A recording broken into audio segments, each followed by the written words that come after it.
Who's this? It's a banana. It's Shoshana. We're making Daddy. and a daddy. Yeah, we're making a video. Yes. Meow. Can you say good morning? Going.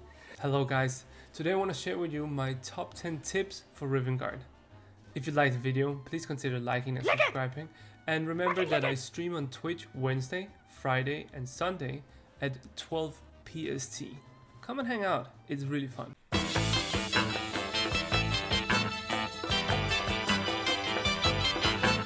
Before we actually get started with the tips, be sure to use my refer a friend code so I can fuel my addiction for this game. If you use my code Koi86soy, I'm gonna get 100 gems, you're gonna get 100 gems. It's like a mutual friendship, we help each other out, right? So use my refer a friend code. Thank you. This one is great for free-to-play players. You can fight anyone in the game absolutely free of charge and get experience from it still. Now it is a little bit tricky because you don't get experience if your heroes just die and do nothing, but what you can do is like you start the battle, you have a hero, you go in, you use your ability on it, it does some damage, and then you just die, and then then you just get completely demolished by the team. Just end the turn, and once they actually finish you off, you will get a huge amount of experience on that singular hero that you used. Like, this is so good to actually level up your heroes because it is free of charge. Just once you deplete your stamina, I recommend you just go and you just do that over and over and over again. That's how I leveled most of my heroes. I'm still in process of leveling some of them, but it is just such a great thing for free-to-play players. Or like as soon as you get a new hero, you can just get it up really quickly. You can also, if you wanna get more consistent experience on new heroes, you can also go and find your friends who are on your same level. Then you get like a few experience points on each of them for participating in the combat. But if you do it this way, you can really just chuck on a huge amount of experience on one hero every turn, and you can just repeat it over and over again. I really recommend doing this for especially free-to-play players. It's a great technique to just get your heroes way stronger, way quicker. Yeah, boy. As soon as you hit level 5 or 6, you're able to join a guild. Now, there is absolutely no drawback into joining one. And as soon as you join one, you open this new tab called Guild Raids. Guild Raids is free dragons that you keep on fighting that becomes harder and harder. Each time you defeat one of the dragons, you get a loot chest. You also have a leaderboard where you compete against other guilds for higher rank. The higher rank you get more chest, or a better chest. At the same time, you also have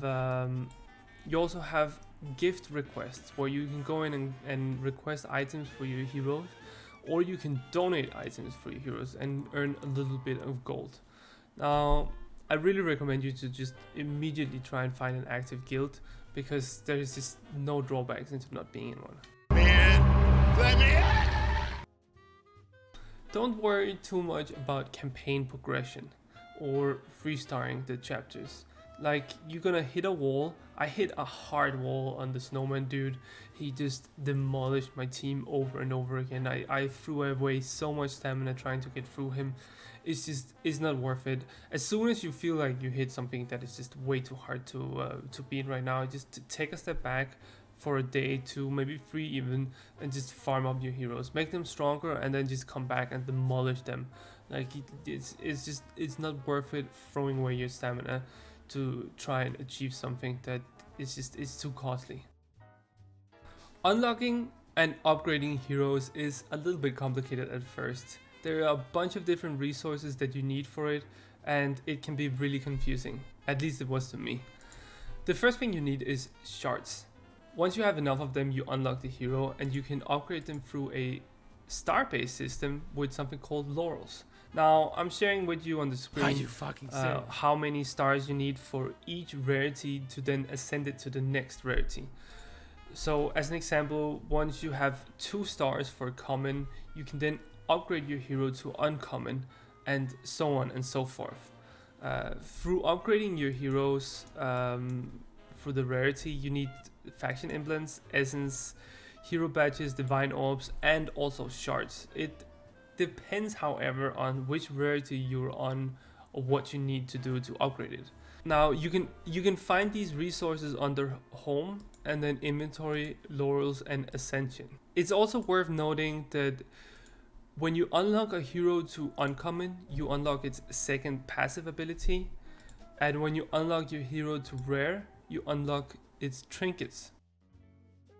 Always do 10 hero summons. There is just no reason to not do it. You gain just extra. You can see the chances here. The only two legendaries you can get right now is Grandma Bones and Dorka, but they're both amazing heroes. You want to pull either or both of them.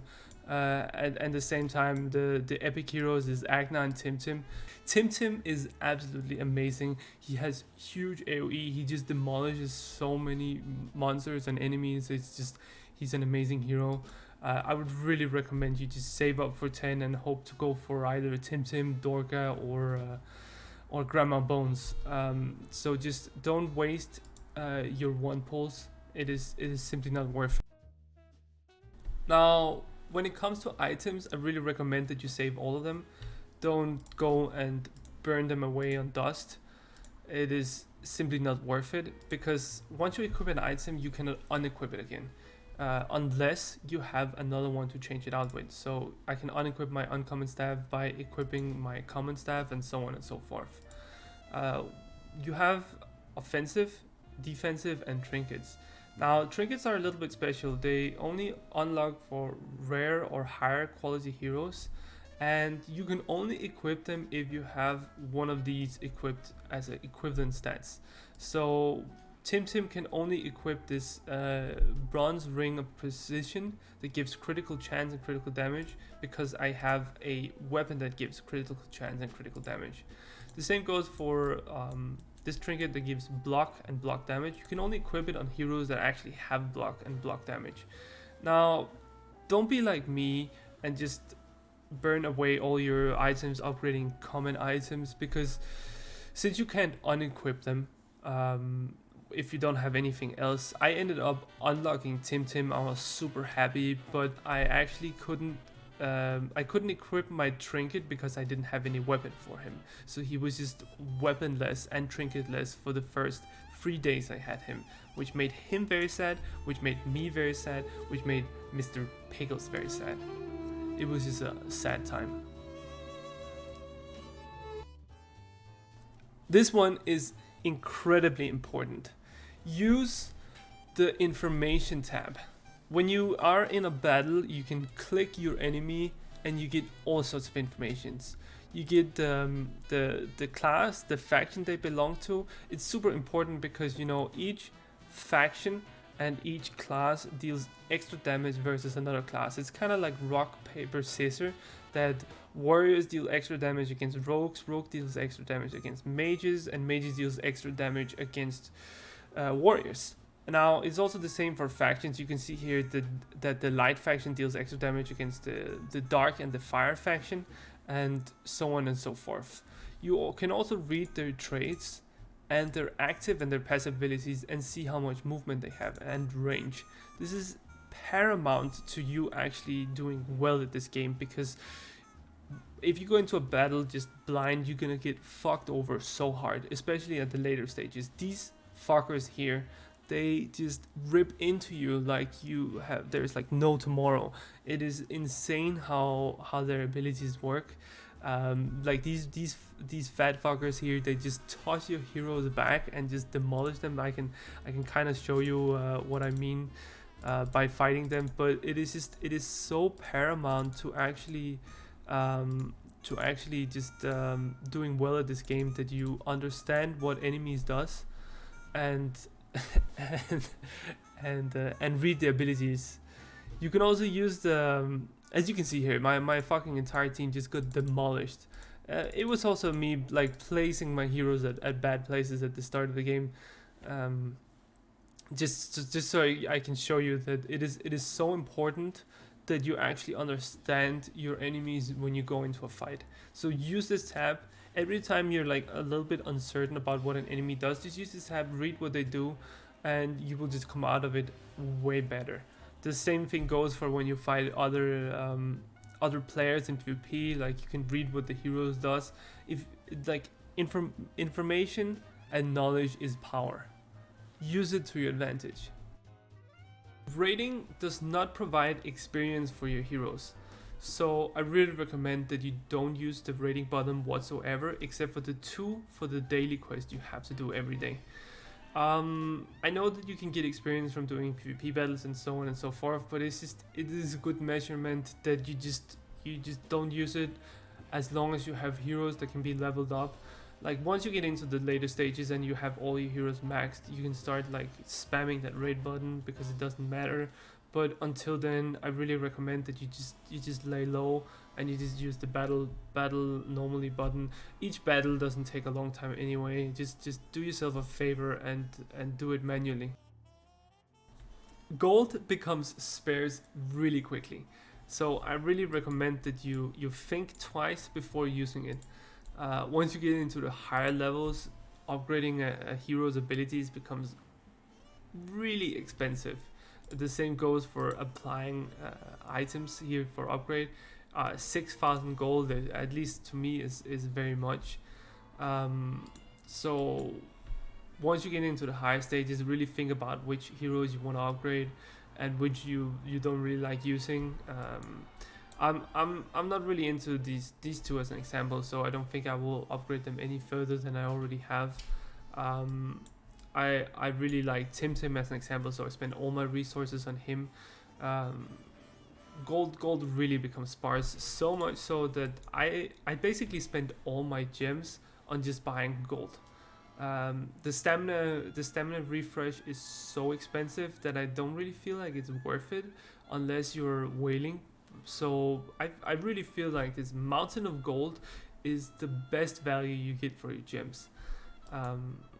You can also summon, but I feel like you get enough summons to unlock a few heroes and just go with that instead of just keep spending on summons, because summons is also really expensive. This is a lot of gold that you could have and upgrade the heroes you already have. So be sparse with using your gold. Think about it before you use it. Are you really going to use this hero? Is it really going to help you progress throughout the game? It's Shoshana. It's Shoshana. Yeah, it's Shoshana. Yeah. So my little girl just woke up and she's going to be joining us for the rest of the video. I'm recording this very early in the morning. So the best tip I can give to you today is join Discord. I have my own personal Discord. It is a fun community filled with great people who talk about this game and other games all the time. At the same time, also join the official Rivengard Discord. You can basically get any answered questions you might have. It is just a great way to increase your knowledge about this game, so I would definitely recommend that you join it. If you don't know what Discord is, you need to check it out. It is simply an amazing app. Yes. It's a banana. It's Shoshana. We're making Daddy. and a daddy. Yeah, we're making a video. Yes. Meow. Can you say good morning? Going. Thank you so much for watching my video. If you liked it, please consider liking and subscribing. Also check out my other media. I have linked to in the description down below. Remember, I'm streaming on Twitch Wednesday, Friday and Sunday PST 12 o'clock. Come and check it out. It's really fun. We have some good variety of games that I stream. Also, be sure to use my refer friend code so we both get those juicy 100 gems. Should we say goodbye now? Give them Mr. Pickles? Bye bye. Okay. Look, it's a duck. It's a duck! Then we can say bye bye. Bye bye, duck. Bye bye, everybody. Bye bye, everybody. Have a nice day.